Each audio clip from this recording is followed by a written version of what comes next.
welcome to Lab 9 Part 2, where we will cover the higher accuracy forward, backward, and centered finite difference.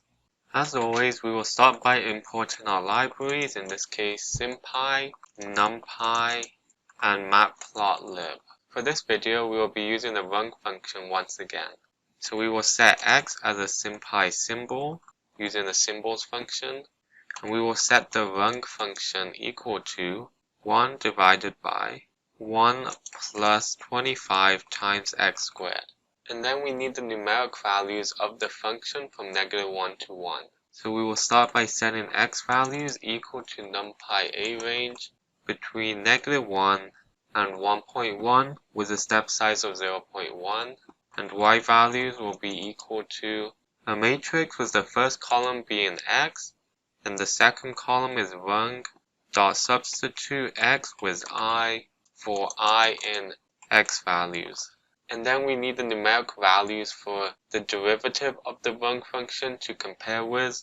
So we will set x actual equal to numpy.a range between -1 and 1.01 with a step size of 0.01. And then y actual will be equal to rung.diff of x dot substitute x with I for I in x actual.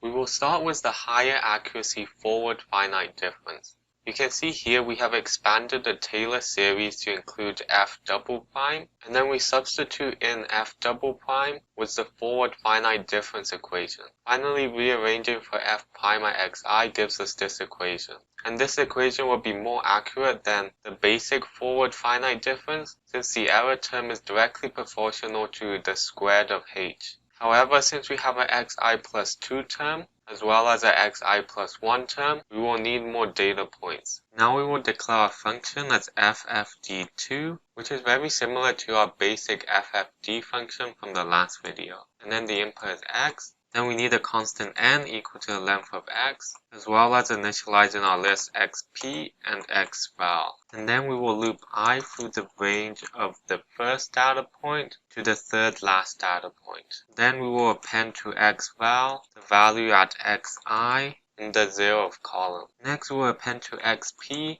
So if we look at the formula, we can see the numerator is -f at xi plus 2 plus 4 times f at xi plus 1 minus 3 times f at xi. So here we will enclose the numerator between brackets, and our first term is -x at I plus 2 in column 1 plus 4 times xi plus 1 in the first column, then minus 3 times xi in the first column, divided by a denominator, which is 2 times h. So 2 times, and then h, where h is x at I plus 1, index at 0, minus x at I, index at 0. Finally, we will return xval and xp. Now that we have our function, we will set the output as equal to x and y, then call our function and pass in the y values. And we expect our function to return the derivative of the input. And then we will display our x at I and y at I for I in range of the length of x. Next, we will plot our scatter plot of our x and y, as well as our line plot of x actual and y actual, which is the actual derivative of our function. Then plot.grid and plot.show. Here you can see our data, which is between -1 and 0.8. And here you can see from our graph, our data points are much closer to the actual derivative. You can see we are missing the derivatives for the last 2 data points. Moving on to the higher accuracy backwards finite difference, which is very similar to the forward finite difference, with the exception that instead of a xi plus 1 and a xi plus 2 term, we have a xi minus 1 and a xi minus 2 term. I will now copy and paste the code and make some changes. We will first change the name of our function to BFD2 and BFD2, and then we need to change the range. So instead of starting at 0, we must start at the third data point, which is at 2. And we must end at the last data point, so this will be n. And next, we must change our equation. Looking at the formula, we see the numerator is 3 times f at xi minus 4 times f at xi minus 1 plus f at xi minus 2. So this will look like x at I minus 2 at index 1 minus 4 times x at I minus 1 index at 1 plus the 3 times x at I index at 1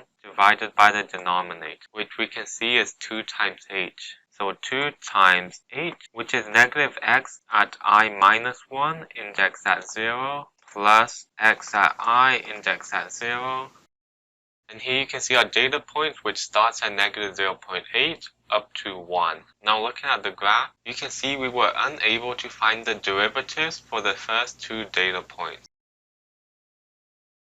Finally, onto our higher accuracy centered finite difference, where here you can see we need 2 preceding data points and 2 succeeding data points. Once again, I will copy and paste the code and make some changes. So here we will name our function CFD2. Then we need to change the range, which must start at the 3rd data point, so at 2. Next, we need to change the formula. So looking at the formula, we see the numerator is negative f at xi plus 2 plus 8 times f at xi plus 1 minus 8 times f at xi minus 1 plus f at xi minus 2. Here we will write the numerator, which is negative xi plus 2 indexed at 1 plus 8 times x at I plus 1 indexed at 1 minus 8 times x at I minus 1 indexed at 1 plus xi minus 2 indexed at 1, all divided by the denominator, which is 12 times h. So here's 12 times h, which is negative x index at I minus 1, then 0, plus x at I index at 0. Here you can see the data points starting from negative 0.8 to 0.8, and our scatter plot is very similar to the actual derivative. This concludes the end of this video, where we covered FFD and BFD, which have very similar accuracies, where FFD has a slight shift to the left and requires data from the succeeding data point, and BFD, which has a slight shift to the right and requires data from the preceding data point. And we also cover CFD, which is more accurate than both FFD and BFD and required points both before and after the current data point.